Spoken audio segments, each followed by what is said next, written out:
영장류가 털고르기 하는 장면하고 우리 인간이 가슴, 뒷담화 하는 거랑 굉장히 비슷하다라는 거예요. 그래서 저는 오히려 뒷담화의 좋은 역할 중에 하나가 아닐까. 뒷담화가 언제나 누구를 헐뜯고 누구를 모함하고 그런 기능만 갖고 있는 게 아니라 때로는 그 뒷담화를 다른 방향으로 하다 보면 그 사람에 대한 평판이 좋아지는 경우도 있죠.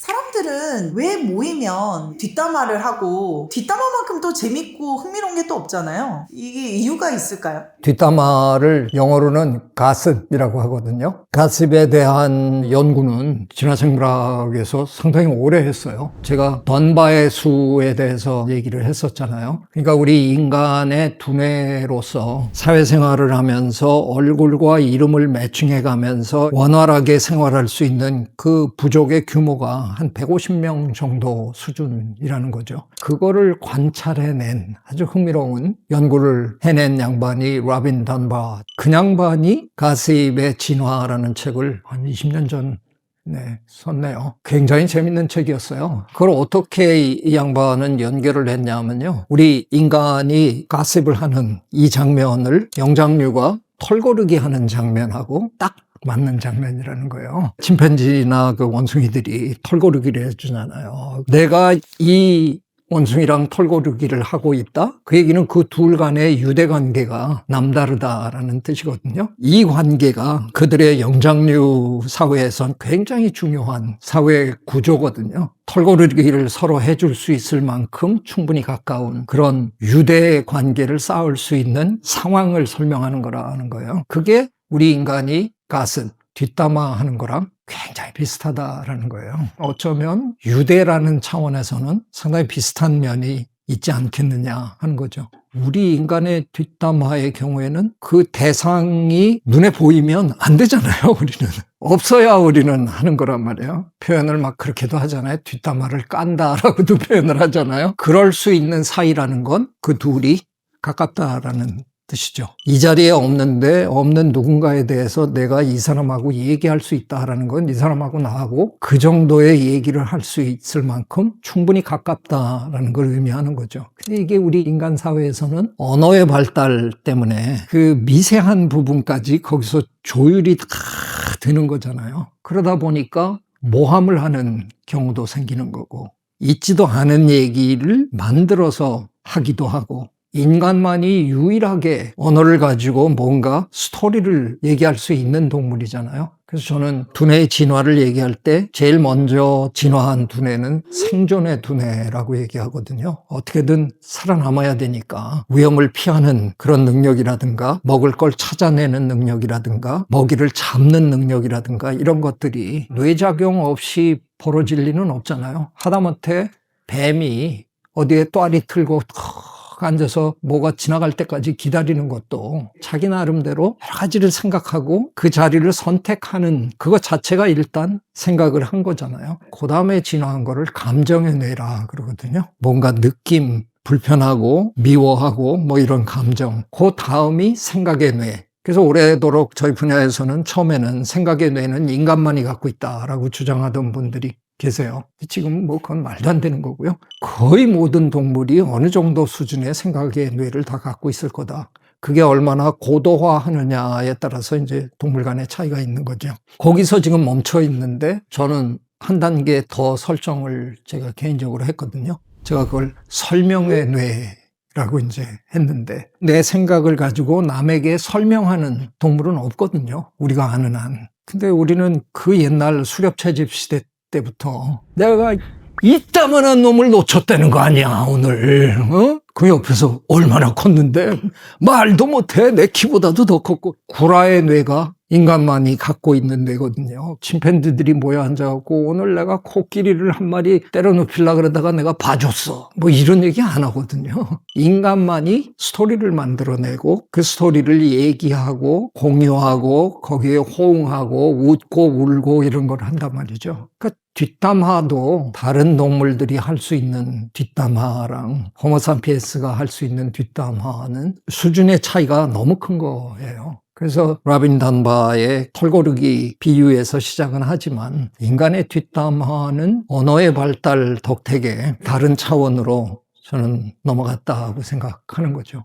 그럼에도 불구하고 동물들 사회에서 털고르기 하는 거랑 비슷하다고 분석한 거는 굉장히 의미 있는 분석이에요. 인간의 뇌가 왜 이렇게 기가 막히게 발달했을까를 두고 오랫동안 뇌 진화를 연구하는 사람들끼리는 여러 가지 얘기들이 많았거든요. 오랫동안 제일 막강한 이론은 사회가 복잡해지면서 우리가 기억해야 될 것도 많고 지적으로, 지식으로 축적해야 될 게 많고 그러니까 두뇌의 용량이 필요했다. 근데 최근에 더 막강한 이론은 인간관계, 누구를 경계해야 되고 누구를 조심해야 되고 누구와 친해야 되고 누구 뒤에 줄을 잘 서야 사회적으로 이게 되고 하는 그 머리가 그게 훨씬 더 중요한 부위를 차지할 수밖에 없었다 이렇게 얘기를 하거든요. 그게 이제 거의 정설화되고 있는데요. 많은 분들이 이렇게 또 분석하잖아요. 뒷담화를 하지 않는 것보다는 하는 게 사회의 유대 관계를 유지하는 데 유리하다. 그걸 하지 않으면 사회적으로 혼자 고립이 된다. 에이, 그건 좀 극단적인 것 같아요. 굳이 고립을 두려워해서 뒷담화에 계속 가담한다? 저는 그 설명은 조금 받아들이기 어려워요. 제가 한 경험을 보면 여럿이 모여 앉아서 누군가에 대해서 뒷담화를 하고 있을 때 내가 동의 못 하겠으면 저는 참 견디기 힘들더라고요. 그 자리에 함께 있다는 것 자체가 굉장히 힘들어지니까 어떻게든 핑계를 만들고 그 자리를 떠나죠. 결국은 이게 뒷담화도 나와 그 뒷담화의 내용을 공유할 수 있는 그런 관계를 형성하는 쪽으로 지금 계속 움직여가는 거겠죠. 오히려 뒷담화를 나눌 수 있는 그룹을 내가 찾아다니게 되는 일이 되지 않을까. 기억나는 사람이 하나 있는데 미국에서 공부할 때 제 아내는 음악을 하다 보니까 음악대학에는 성적으로 편향돼 있는 사람들이 제법 많거든요. 레즈비언도 많고 게이도 많고 누구 집에서 파티를 한다 그러면 다 가야 되는데 미국은 뭐 대중교통이 잘 돼 있는 나라가 아니다 보니까 차를 태워줘야 되거든요. 안 태워주는 친구가 하나 있더라고요. 제 한 사람이 저 친구는 아무도 안 태워주니까 우리가 좀 태워다 주면 안 되냐. 뭐 그러자고. 그래서 같이 갔는데 거진 한 1시간을 이렇게 달려가야 되니까 가면서 이렇게 얘기를 이것저것 나눌 거 아니에요. 얘기를 나눠보니까 평소에 그 친구의 평판이라든가 뭐 이런 거랑 전혀 다르더라고요. 재미도 있고 얘기하는 걸 들어보면 상당히 보편타당한 그런 사고방식도 갖고 있고 여러 번 그 친구를 제가 차를 태워줬어요. 그랬더니 음악대학의 다른 친구들이 저한테 왜 그놈하고 가까이 지내느냐, 가까이 지낼 놈이 아니다라는 식으로 얘기를 하더라고요. 그런 얘기를 한 서너 명이 막 하는데 거기 이제 끼어들어서 한 뭐 3, 40분 제가 슬금슬금 이렇게 얘기도 하고 저렇게 얘기도 하고 결과적으로는 나중에 과내 친구들이 시간이 가면서 그 친구를 제법 많이 이제 포용하는 쪽으로 변해갔어요. 어느 날 보스턴을 떠날 때 그 친구가 우리 집에 찾아와서 저한테 고맙다고 그동안 늘 차를 태워준 것도 고맙고 네가 나에 대해서 여러 가지 변호해 줬다고 얘기를 들었다고 고맙다고 저를 꼭 끌어안아 주더라고요. 제가 이상하게 가끔은 그런 오지랖이 좀 있어요. 아마 저도 사회생활을 하면서 누군가가 저를 위해서 변호해 줬던 그런 기억들이 저한테도 조금 있어서 그런지 우리 인간은 사회적 동물이다 보니까 사회적 평판이 너무 무서운 거잖아요. 그 평판이 때로는 불합리한 근거로 이루어져 있는 것 같다. 그러면 그거는 별로 좋아 보이지 않아요. 그래서 저는 오히려 뒷담화의 좋은 역할 중에 하나가 아닐까. 뒷담화가 언제나 누구를 헐뜯고 누구를 모함하고 그런 기능만 갖고 있는 게 아니라 때로는 그 뒷담화를 다른 방향으로 하다 보면 그 사람에 대한 평판이 좋아지는 경우도 있죠. 마치 아무 일도 아니라는 것처럼 흘리면서 그 사람의 선행을 싹 알려주고 저는 뭐 그런 것들은 또 좋은 기능에 있다고 생각합니다. 우리나라 말이 서양의 다른 언어에 비해서 굉장히 굉장히 섬세하고 표현이 풍부하다고 많이들 이야기를 하는데, 그럼 이제 우리의 뒷담화의 어떤 역량도 굉장히 풍부한 게 아닌가, 어떻게 보세요?